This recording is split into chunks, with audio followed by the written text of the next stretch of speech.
निकाह से पहले रहने की इजाजत क्यों नहीं देते आप? हमने कहा कि ये नाजायज और हराम। बोला कि वही पुरानी बात, जमाना नया है, लड़की बालिगा है, लड़का उधर जनाब बालिग है, आप यूं कहिए कि दोनों अपनी च्वाइस से रहे। हमने कहा कि अच्छा 6 साल के बाद में फिर मर्डर हो जाए, वही वाला अभी जो चल रहा है मामला आफ्ताब का श्रद्धा का, किस वजह से चल रहा है? निकाह था उन दोनों के बीच में या कोर्ट से उन्होंने मैरिज किया था? धार्मिक एतबार से कोई भी मुस्लिम नॉन मुस्लिम आपस में शादी नहीं कर सकते। धार्मिक एतबार से उनके यहाँ पे कानूनी एतबार से कर सकते। भारत के संविधान में कानूनी एतबार से लड़का बालिग कोई भी कर सकता, लेकिन इनसे पहले एक रिश्ता और है। कौन सा? Live in relation.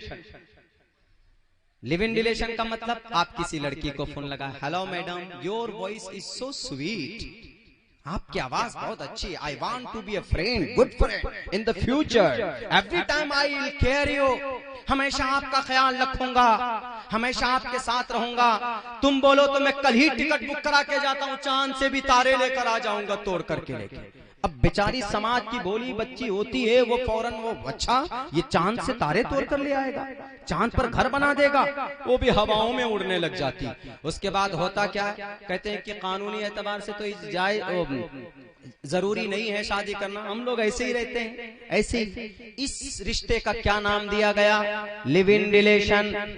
Live in relation, live in relation, live in relation, रिश्ते में रहना। कौन सा रिश्ता? रिश्ते में मुरक्कबे इजाफी मुजाफ मुजाफिले महफूज है, उसे मुजाफ मुजाफिले उलमा जानते हैं, ये हंसेंगे जान करके। रिश्ता यानी नाजायज संबंध में रहना।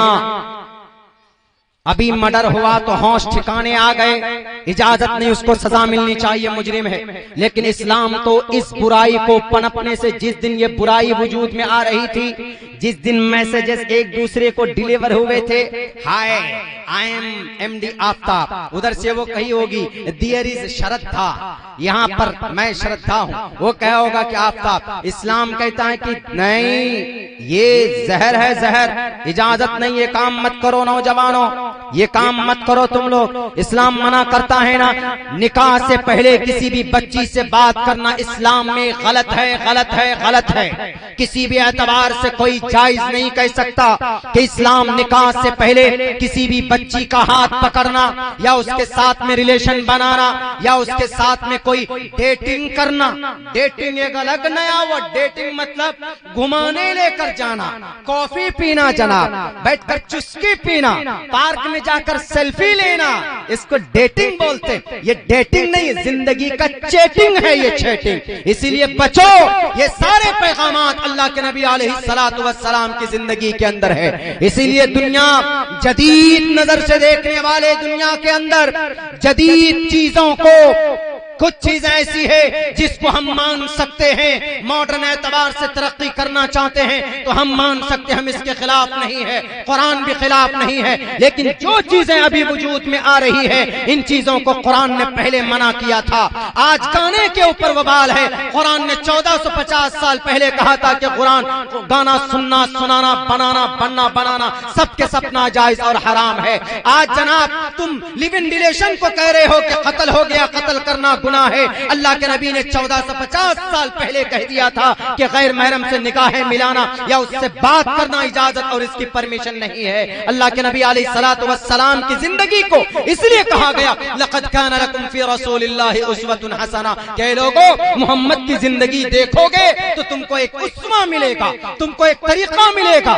ये नहीं हम लोग मोहम्मद के दीवाने हैं, मोहम्मद के शरीयत के दीवाने हैं, लेकिन सबसे पहले बात आती है शरीयत की तो हम कहते हैं कि हम एक मुसलमान हैं। इसका यह मतलब नहीं होता हमारे भारत के सनातन धर्मी भाइयों कि अगर कोई मुसलमान कुरान पढ़ता है, अजान पढ़ता है तो उसको प्रियाम्बुल से कोई मतलब नहीं है। अगर कोई मुसलमान कुरान करीम की रुकू याद करता, सूरत याद करता है तो भारत के इतिहास से, संविधान से उसको कोई मतलब नहीं। जब मजहब की बात आए तो हम सच्चे पक्के मुसलमान हैं, लेकिन जब देश की बात आए तो हम सच्चे पक्के इंडियन हैं, हम भारतीय हैं। दोनों एतबार से हम पहले नंबर पर आते हैं।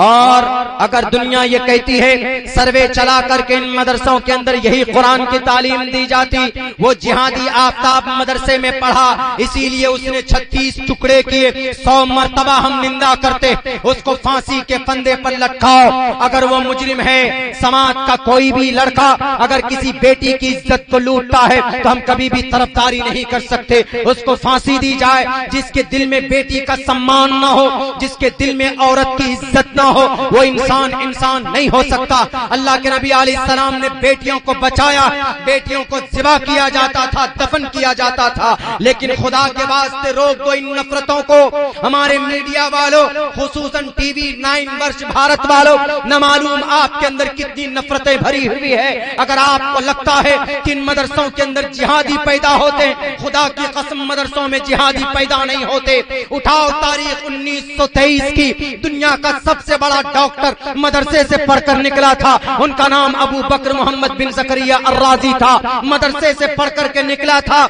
आज चेचक जैसी मुहलिक बीमारी का इलाज इसी डॉक्टर अबू बकर मोहम्मद बिन ज़करिया अर्राजी की पैदावार है। आज हम ऑपरेशन करते हैं, इस ऑपरेशन को वजूद में लाने वाला मदरसे से पढ़ा लिखा अबुल कासिम ज़हरा भी है। आज आपकी आंखों में मोतियाबिंद हो जाए तो डॉक्टर इस तरीके को अपनाते हैं। मोतियाबिंद का सबसे पहला आई सर्जन कौन? अबुल कासिम अम्मार मूसरी, जो मदरसे का पढ़ा हुआ था। आयुर्वेदिक दवाई का इस्तेमाल करते, किसने लॉन्च किया इस दवाई को पता है?